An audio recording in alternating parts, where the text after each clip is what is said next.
ముఖ్యంగా రేపు ఈ రాష్ట్రంలో రాష్ట్ర ప్రభుత్వం నిరుద్యోగ యువతీ యువకులకు చేసిన అన్యాయం, నిరుద్యోగుల పోరాటాన్ని అణిచివేస్తున్న తీరు, నిరుద్యోగుల మీద అక్రమంగా పెడుతున్న కేసులు, నిరుద్యోగ యువతీ యువకులను హాస్టళ్లలో చొరబడి వాళ్ళను కొడుతున్నటువంటి తీరు, అశోక్ నగర్ సెంట్రల్ లైబ్రరీలో దాడి చేసిన తీరు, ఈ యొక్క మొత్తం నిరుద్యోగ సమస్యలు, అదేవిధంగా జాబ్ క్యాలెండరు, గ్రూప్ 2, గ్రూప్ 3 ఉద్యోగాలకు పోస్టుల సంఖ్య పెంచడము, దీని మీద రేపు చర్చ పెట్టాలని చెప్పి బీఆర్ఎస్ పార్టీ తరఫున స్పీకర్ గారి ముందు ప్రతిపాదన పెట్టాం.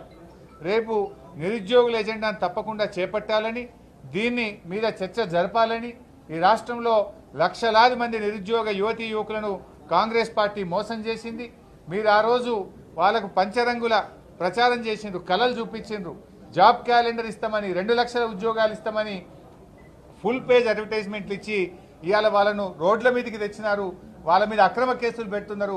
దాని మీద రేపు చర్చ జరగాలని చెప్పి బీఆర్ఎస్ పార్టీ పక్షాన బీఎస్సీలో చెప్పడం జరిగింది.